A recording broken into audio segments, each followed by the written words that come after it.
Praise the lord. ಪ್ರೀತಿಯುಳ್ಳ ದೇವ ಮಕ್ಕಳೇ, ಒಂದು ಊರಲ್ಲಿ ಒಬ್ಬ ವ್ಯಕ್ತಿ ಇದ್ದ. ಪ್ರೀತಿ ದೇವ ಮಕ್ಕಳೇ, ತನ್ನ ಭಾರ ಯಾರಿಗೂ ಕೊಡದೆ ತನ್ನ ಇಷ್ಟ ಬಂದ ಹಾಗೆ ಜೀವಿಸ್ತಾ ಇದ್ದ. ಎಷ್ಟು ಭಾರ ಎಂಬುದಾಗಿ ಹೇಳಿದರೆ ಆ ಭಾರ ಹೋಳಕ್ಕೆ ಅಷ್ಟು ಶಕ್ತಿ ಇರಲಿಲ್ಲ.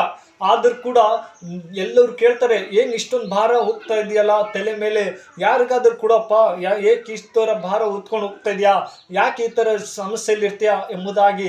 ಆದರೆ ಆತ ಯಾರಿಗೂ ಭಯ ಪಡದೆ, ತನ್ನ ಭಾರ ಯಾರಿಗೂ ಕೊಡದೆ ತನ್ನ ಜೀವಿತನ ಹಾಗೆ ಕಳ್ಕೊಳ್ತಾ ಇದ್ದ. ಆದರೂ ಯಾರಿಗೂ ಕಷ್ಟ ವೇದನೆ ಹೇಳದೆ ತನ್ನ ಜೀವಿತನ ಹಾಗೆ ಕಾಲ ಕಳೀತಾ ಇದ್ದ. ತನ್ನ ಭಾರನ ಯಾರಿಗೂ ಕೊಡದೆ, ತನ್ನ ಭಾರ, ನಾನಿಷ್ಟು ಪಾಪ ಮಾಡಿದೆ, ಇಷ್ಟು ಘೋರವಲ್ಲಿದ್ದೆ, ಆದರೂ ಕೂಡ ನನ್ನ ಭಾರನ ಯಾರಿಗೂ ಕೊಡಲ್ಲ ಎಂಬಂಥ ದುಃಖದಲ್ಲಿದ್ದ. ಆದರೂ ಕೂಡ ಒಂದು ವ್ಯಕ್ತಿ ಬಂದು ತನ್ನ ಜೀವಿತದಲ್ಲಿ ಹೇಳ್ತಾರೆ, ದೇವರನ್ನ ನಂಬು, ದೇವರು ನಿನ್ನ ಭಾರವಿಲ್ಲ ಇಳಿಸ್ತಾನೆ ಎಂಬುದಾಗಿ ಹೇಳ್ತಾರೆ. ಪ್ರೀತಿದೆ ಮಕ್ಕಳೇ, ಅವಾಗ ಹೇಳ್ತಾರೆ, ಆಶ್ಚರ್ಯ ಪಡ್ತಾನೆ, ಅಯ್ಯೋ ಹೇಗೆ ಭಾರ ಇಳಿಸಲಿ, ಆ ದೇವ್ರು ಹೇಗೆ ಭಾರ ಇಳಿಸ್ತಾರೆ ಎಂಬಂತ ಪ್ರಶ್ನೆ ಮಾಡಿಕೊಳ್ಳುವಂತ.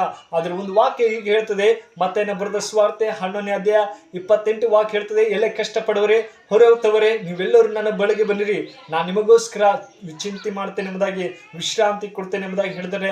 ಹೌದು ಪ್ರೀತಿಯ ಮಕ್ಕಳೇ, ಈ ದಿನಗಳಲ್ಲಿ ನಾವು ಯಾವ ಭಾರದಲ್ಲಿದ್ದೀವಿ, ನಮ್ಮ ಸಮಸ್ಯೆ ಎಷ್ಟೇ ಇದ್ರು ದೇವ್ರು ನಮಗೆ ವಿಶ್ರಾಂತಿ ಕೊಡುವಂತ ದೇವರು.